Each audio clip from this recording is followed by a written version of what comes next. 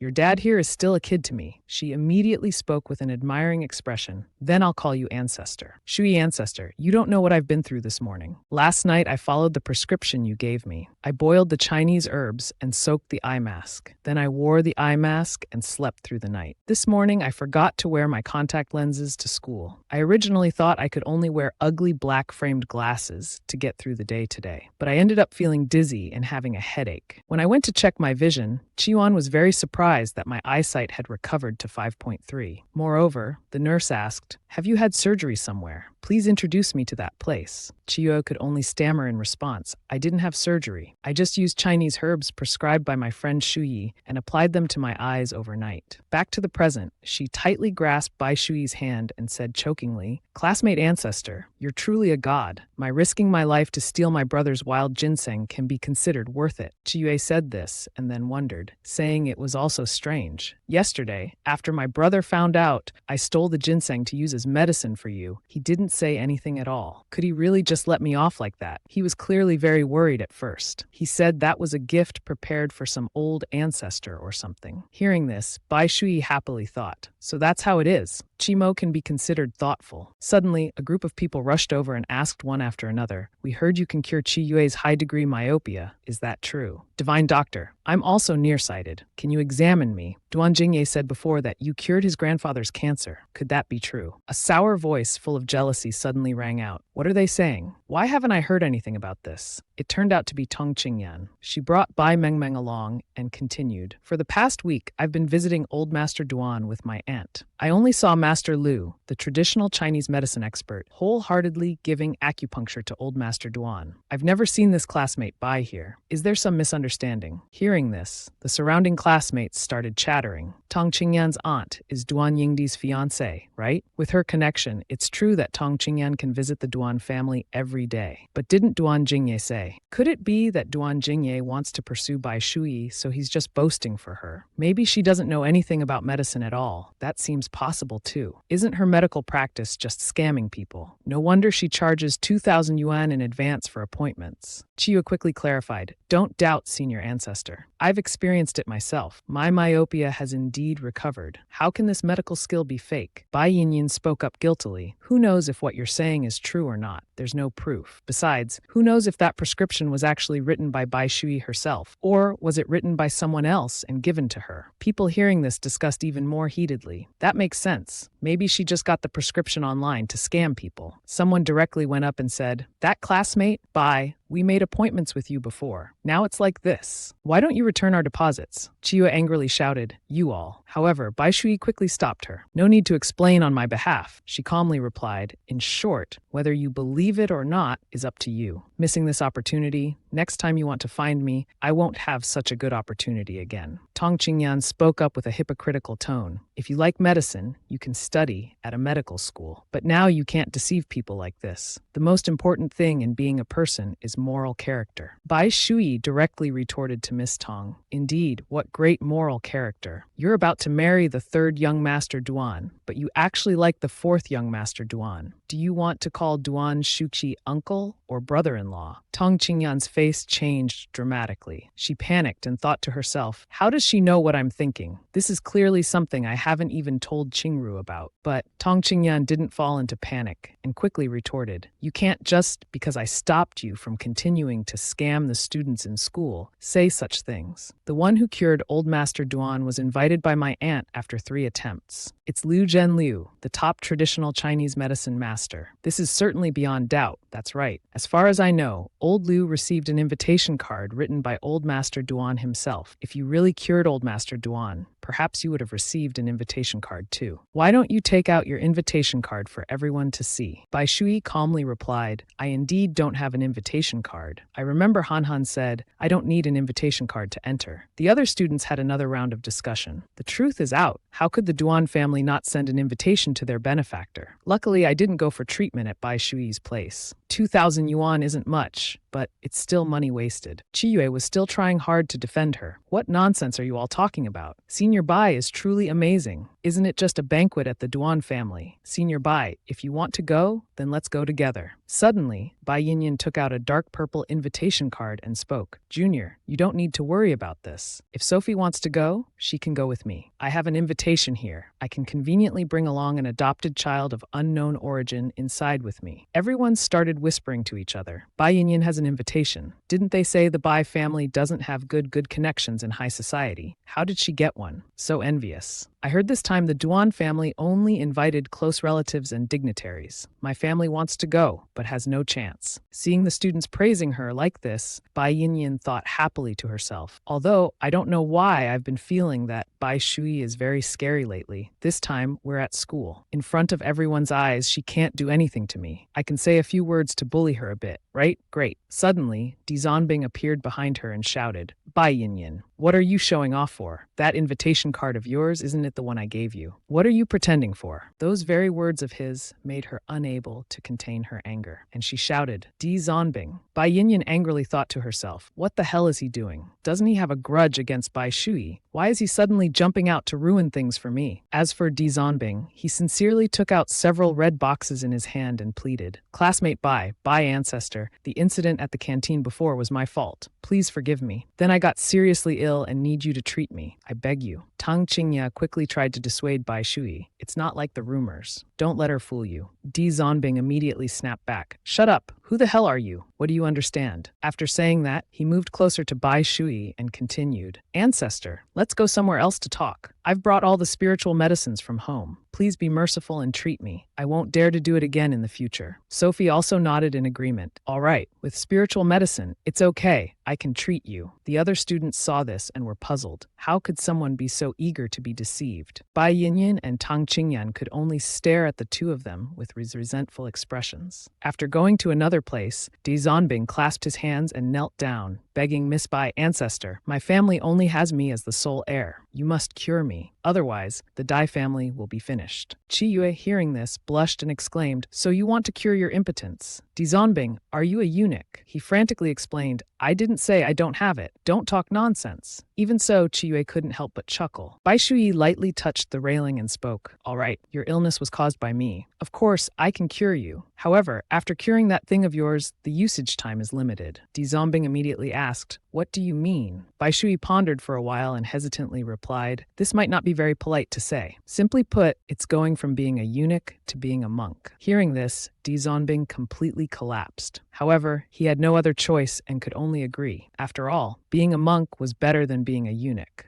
Seeing him agree, Bai Shui mischievously exclaimed, then I'll begin now. Don't come near me and don't take off your pants. Just stand there. After a while, the treatment was finally finished. Di Zonbing stumbled out, holding his crotch. Bai Shui thought to herself, this person, in the original story, aside from being lustful by nature and once trying to trap the female lead, didn't do anything too evil. A light punishment as a warning is enough. Now I need to deal with another matter. Not paying back 400 million in debt, mocking my test on Weibo, now coming to cause trouble for me, ruining my collection of spiritual medicines. The female lead is very good at this. Then Bai Shui sent a message to Duan Pihan saying, I've finished the exam. I'm coming to the banquet. Seeing this, he smiled happily and replied, I'll wait for you. Bai Shui thought happily to herself, all right, things here are taken care of. Suddenly, Chi Yue ran over and comforted her. Senior Bai, don't take it to heart. Your medical skills today were really amazing. If people at school don't seize the opportunity, I'll ask my brother to help you attract customers. He has a wide network. However, Bai Shui continued playing with the birds and politely declined. No need. From the beginning, it's always been others crying and begging me to treat them. There's never been a case of me begging others to treat. Let's go back. There's a reward. On the other side, Dong Qinghan and Bai Yin were taking a walk when they encountered the birds that had played with Bai Shui earlier. They exclaimed one after another, look at that. Oh my. It's a chubby, soft, and adorable bird. When she saw it fly near Dong Qinghan, Bai Yin called out, why is it flying over your head, Qinghan? Are you Snow White or something? Hearing this, she immediately smiled and replied, stop teasing me. It's just a coincidence. Just as Dong Qinghan finished speaking, the pigeon produced a dropping on her head. She couldn't help but panic and scream, nasty bird, don't come here, get out. Suddenly, a jacket was draped over Dong Qinghan's head. She looked up to see Xu Xingshan asking about her well-being. Are you all right? Follow me, he offered. The lecture hall ahead has glass doors that can block these birds. People around, seeing such a dreamy scene, became excited and shouted, hero saves the beauty. What classic scene from which youth campus idol drama is this? I'm so envious of Dong Qinghan. She's so lucky. As expected of Xu Xingshan, he treats everyone so well. Although outwardly appearing so nice, Xu Xingshan was actually plotting in his mind. Dong Qinghan is the niece of third aunt, the future Dong Yunru. Building a good relationship with her means I can secure this connection to make my future life in the Duan family even better. Mother has been arrested. Now I can only rely on all the resources I've managed to network. Bai Shui finally arrived back at her home and cheerfully called out, Snowdog, I'm home. Snowdog, seeing this, immediately rushed over and spoke. Old ancestor, is what you said on QQ really true? If you've really decided to go to the Duan family to attend the party, can you take me with you? Bai Shui then asked, what would you go there for? Snowdog happily replied, the party will have lots of delicious food, right? The food at the Bai house is terrible. I've been wanting to eat good food for a long time. Hearing this, Bai Shui could only respond, well, don't mention it. I also miss the spirit vegetables from Yunwu Mountain. Suddenly, her phone rang. Duan Feihan called her. Do you have any requests for tomorrow night's party? Do you need me to pick you up?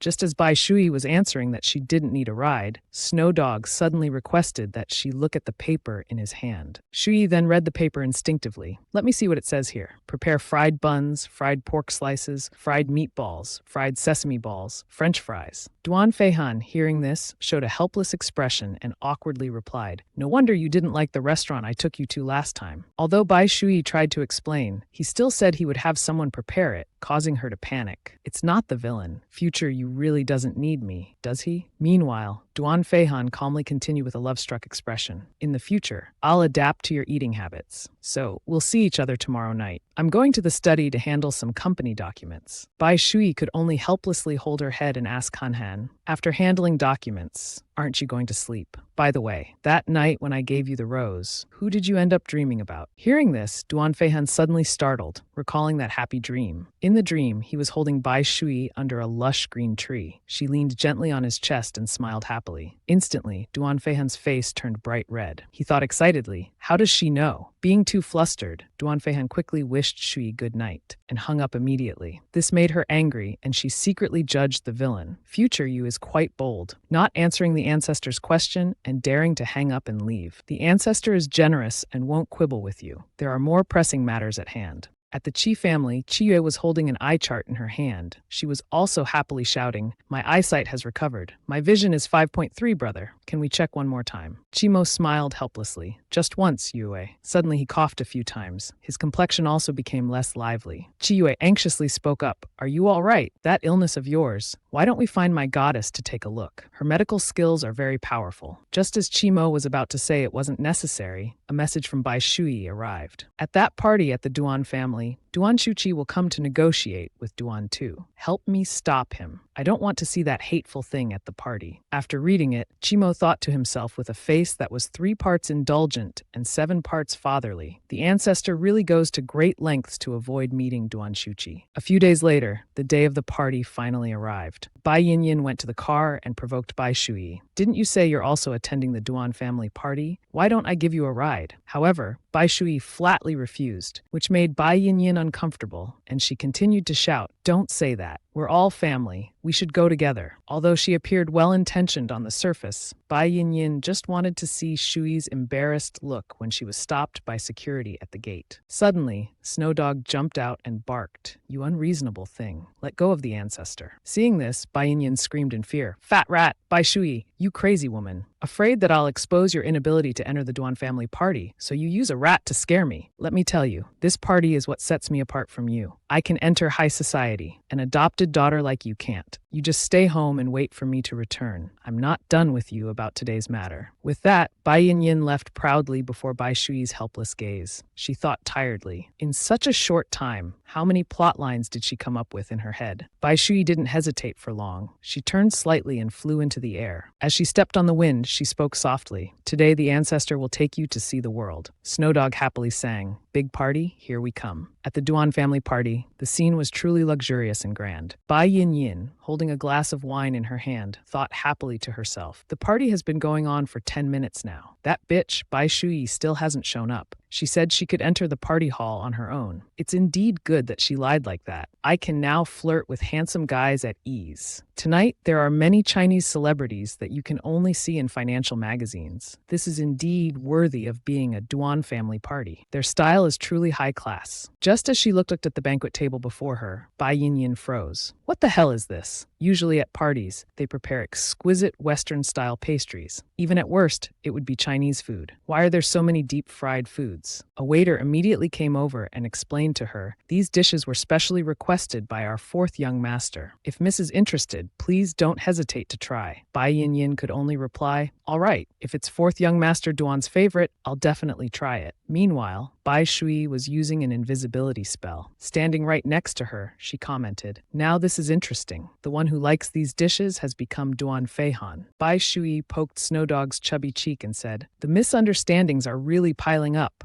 Look at the good deed you've done." Snowdog, hearing this, looked puzzled and replied, "I just remembered. Ancestor, clearly you came to attend the party. Why do you want everyone to ignore you? That Duan Jingye has been looking for you for several rounds." Bai Shuyi frankly replied, "What do you understand? Tonight I'm not here to find the Duan uncle and nephew. I have official business to attend to." After speaking, she turned to look at Shu Xingshen and said, "Look, I came especially for him today." Suddenly, a chilling sensation arose. Bai Shui quickly turned around instinctively and saw Duan Feihan's murderous expression. She thought fearfully, "What's happening? Why did he appear behind me? And he's staring at Shu Xingshen. If I didn't know the spell was still working properly, and Duan Feihan basically can't see me, I'd almost think he came to greet me and happened to overhear what I said." Father Duan walked up to Feihan and questioned, "Fourth son, what are you doing? Today is the auspicious day of the old master's recovery. Why are you scowling at a child?" Duan Feihan replied without hesitation, "The child Shu is probably the same age as Jingye. In my eyes, they're all adults now. Classmate Shu is no longer considered a child." Hearing this, Father Duan angrily exclaimed, "How can that be the same? Xingshen is well-mannered, knows etiquette, and excels in his studies. He's much better than that little Jingye." As for Shu Xingshen, he was breathing a sigh of relief. Finally, fourth uncle wasn't looking at him anymore. What was that look just now? Could it be that he had offended him before? Or has he found out about his mother's arrest? But that shouldn't be possible. Even his father knew nothing about his mother's situation. Shortly after, the party guests suddenly exclaimed, "Everyone, look, Old Master Duan has arrived." The main character of tonight's party had finally appeared. Is Old Master Duan really well now? "Old Liu, I heard you cured Old Master Duan's cancer. You truly are a miracle doctor. Liu Zhen, seeing this, replied, Everyone, don't exaggerate. Old Master Duan's cancer was cured by my master. I, Liu, dare not take credit. The guests became even more interested and inquired, Then where is your master now? Why not introduce him to everyone? Liu Zhen quickly answered, My master prefers a quiet environment. He's probably in some corner of the party now. Please don't disturb him. On the other side, Bai Shuyi happily approved. This little Liu has become more measured in his speech and actions lately. My guidance wasn't in vain. Oh, I just remembered. It's almost time. While Snowdog was still wondering, a bodyguard handed a letter to Old Master Duan. Bai Shuyi saw this and excitedly exclaimed, It's finally starting. Let's find a place to watch the show. The fathers of Duan Jingye and Xu Xingshen immediately brought Xu Xingshen before him and spoke. Father, don't open the letter yet. Please look up first. This is Xu Xingshen, whom I mentioned I wanted to introduce to you before. He's very outstanding and our Jingye's best friend. Jingye listened to Xingshen and went with his fourth uncle to Yunwu Mountain to find the miracle doctor. Old Master Duan heard this and praised. Good child. Xu Xingshen, seeing the old man's good impression of him, exchanged glances with Father Duan and thought, receiving praise from the old master, even if it's just casual, if I can gain the old master's favor in the future, returning to the Duan family would be as easy as turning my hand. In the back, Duan Jingye was silently observing everything. He suddenly realized, indeed, Dad bringing Xingshen to the party had a purpose. Duan Feihan immediately came over and put his hand on his nephew's shoulder to comfort him. Jingye also quickly spoke up. Fourth uncle, I'm fine. Don't worry. Suddenly, a startled cry rang out, attracting the attention of both of them. Old Master, what's wrong? Old Master Duan was holding up a blood test result for the father-son relationship between Xu Xingshen and Father Duan with an extremely angry expression. Father Duan, seeing this, nervously shouted, Where did this come from? He anxiously thought to himself, Damn it, I originally just wanted to take advantage of the old master's recovery day to bring Xingshen back to the Duan family, get him familiar, and increase goodwill. But now with this test result appearing, the nature of the situation has suddenly changed. Now the old master must think, I brought the boy back because I want to force him to acknowledge the identity of the Duan family's grandson in public. Worse, the old master hates being threatened the most. However, old Master Duan didn't pursue it further, but directly said, All right, first, let's continue with the banquet schedule. What should we do next? The close butler immediately reported, Old Master, the two young ladies are participating in a design competition in Europe, so they can't return. But they've recorded a video to congratulate you. I'll arrange for it to be played now. Soon after, the screen was turned on. However, the video played was a clip recording Shuli's confession. She closed her eyes and shouted, I'll explain. I'll explain everything. Yes, I hired 10 masters to harm Duan Jingye. Shuli trembled as she continued, but I had no other choice. Only if Duan Jingye died could my son Xu Xingshen legitimately enter the family. But Duan Jingye jumped off the building and didn't die. He's still happily jumping around, not even disabled. Everyone was buzzing with discussion. What's this? Is this an interrogation video? She's Xingshen's mother. She wanted to harm Duan Jingye. The information was overwhelming. So Xu Xingshen is the illegitimate child of the Duan family. At this moment, Xingshen was also looking furtive, thinking, where did this video come from? Mother is clearly still at the police station. How could it be? His father was also panicking, signaling, Why are you standing there? Hurry and turn off the video. Quick. Suddenly, someone appeared right in front of him, calmly admonishing him. Compared to this, shouldn't you explain first, big brother?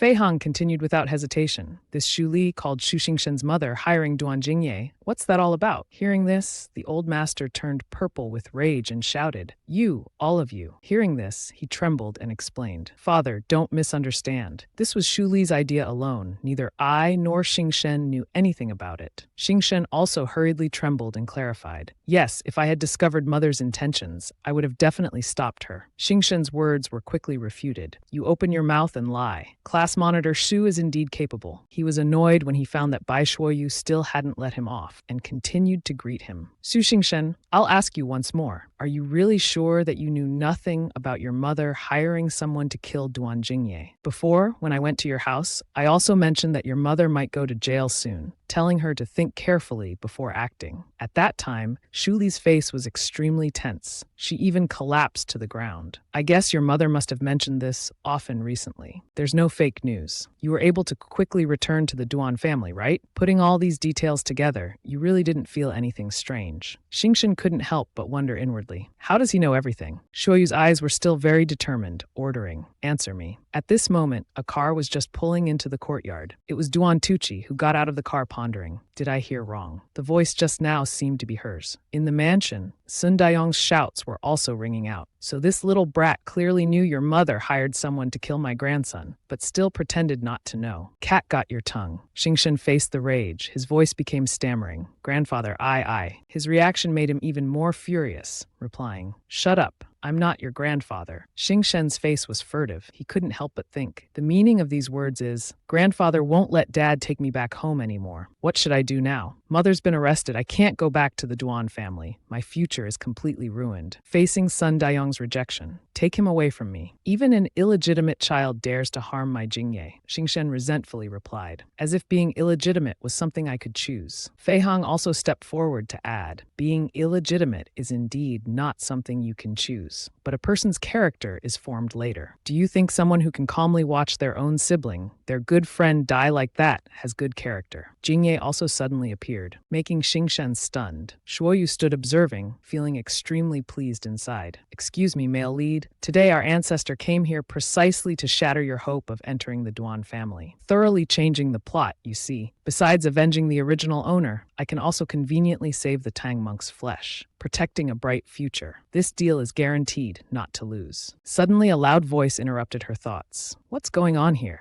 Everyone turned to look at Tuki hurriedly entering through the main door, lighting a tiny glimmer of hope in Xingshen's heart. "That's right," Jingye said. "Film Emperor Duan and fourth uncle Duan don't get along. Maybe he can take my side, say a few words for me. Moreover, classmate Dong Qingyan is also here. The time I saved him before is now useful." Thinking this, he called out third uncle. Unexpectedly, he received a scolding in return. "Who's your third uncle?" The old man has just recovered with difficulty. "Where did you come from to anger the old man at the banquet? Take him out." Before he could assert himself, he stepped on a banana peel, then fell flat on the ground. Shuoyu quickly ordered Shuichu to go and prepare to return home, making it resentfully reply, "Ancestor has no conscience, hiring child labor and leaving as soon as the job's done. I still haven't had enough." The people at the party were still in shock, but it didn't make Sun Dayong change his decision. "Why are you still standing there? Hurry up and chase this stranger away." Xingshen finally had to reluctantly accept being kicked out of the Duan family in a humiliating and disgraceful manner. At this time, Film Emperor Duan was still trying to stand up in extreme embarrassment. The butler, seeing this, also awkwardly urged, "Ladies and gentlemen, it's time to start the dance floor for tonight's party." Third Master and Miss Dong returned just in time. Dong Yunru now also eagerly called out to Tuqi. He, however, didn't care at all, brushing past her like a gust of wind. "No need. I don't want to dance tonight. Old man, father, are you all right? I'll help you up to rest for a while." That coldness left Dong Yunru stunned, thinking, he'd rather help the old man upstairs than dance with me. We're clearly about to get married, yet Tucci doesn't care about me at all. In the end, she still decided to cling on till the end. "Tucci, wait for me." Before the astonished eyes of the guests,